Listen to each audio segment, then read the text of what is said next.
नमस्कार साथियों। संसद का ये सत्र अत्यंत महत्वपूर्ण है।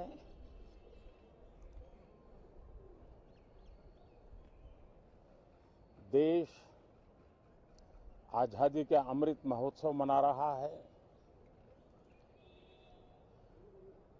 हिंदुस्तान में चारों दिशाओं में से इस आजादी के अमृत महोत्सव के निमित्त रचनात्मक, सकारात्मक, जनहित के लिए, राष्ट्रहित के लिए सामान्य नागरिक अनेक कार्यक्रम कर रहे हैं, कदम उठा रहे हैं और आजादी के दीवानों ने जो सपने देखे थे उन सपनों को पूरा करने के लिए सामान्य नागरिक भी इस देश का अपना कोई न कोई दायित्व निभाने का प्रयास कर रहा है। ये खबरें ये अपने आप में भारत के उज्जवल भविष्य के लिए शुभ संकेत है। कल हमने देखा है, पिछले दिनों संविधान दिवस भी नए संकल्प के साथ संविधान के स्पिरिट को चरितार्थ करने के लिए हर किसी के दायित्व के संबंध में पूरे देश ने एक संकल्प किया है। इन सब के परिप्रेक्ष्य में हम चाहेंगे, देश भी चाहेगा, देश का हर सामान्य नागरिक चाहेगा कि भारत का संसद का ये सत्र और आगे आने वाले भी सत्र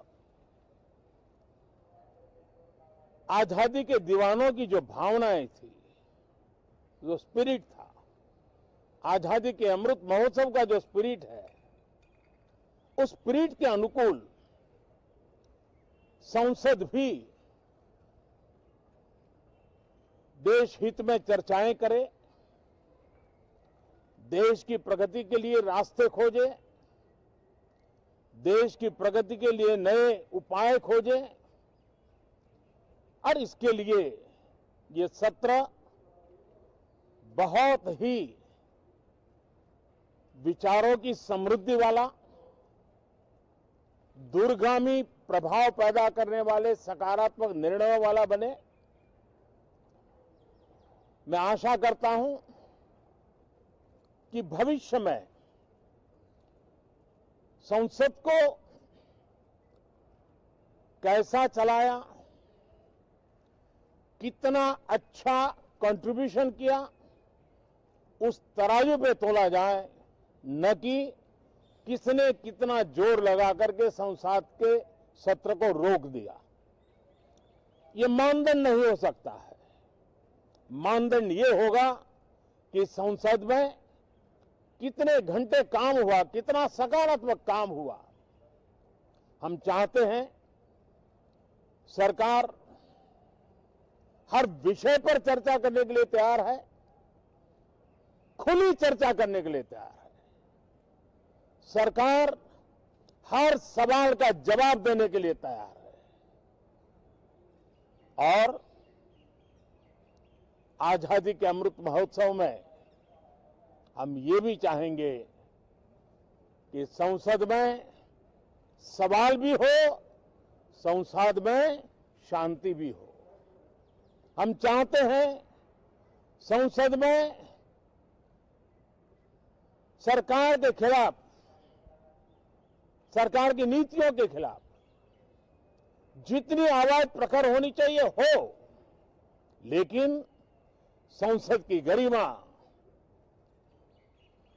स्पीकर की गरिमा, चेयर की गरिमा, इन सब के विषय में हम वो आचरण करें जो आने वाले दिनों में देश की युवा पीढ़ी को काम आए।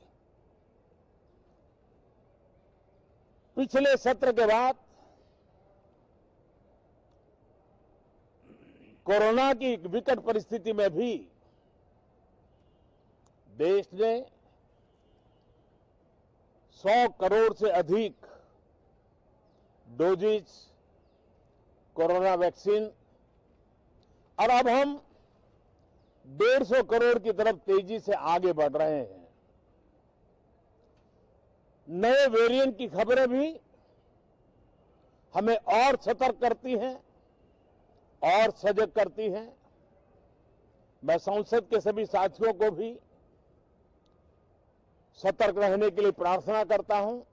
आप सभी साथियों को भी सतर्क रहने के लिए प्रार्थना करता हूं, क्योंकि आप सबका उत्तम स्वास्थ्य, देशवासियों का उत्तम स्वास्थ्य ऐसी संकट की घड़ी में हमारी प्राथमिकता है। देश के 80 करोड़ से अधिक नागरिकों को इस कोरोना काल के संकट के में और अधिक तकलीफ न हो, इसलिए प्रधानमंत्री गरीब कल्याण योजना से अनाज मुफ्त में देने की योजना चल रही है। अब इसे मार्च 2022 तक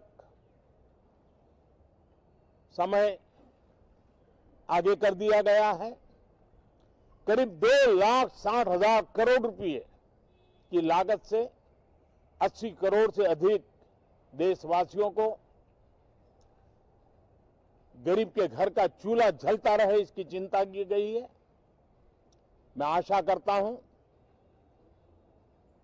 कि इस सत्र में देश हित के निर्णय हम तेजी से करें, मिलजुल करके करें, सामान्य मानवीय की आशा अपेक्षाओं को पूर्ण करने वाले करें, ऐसी मेरी अपेक्षा है।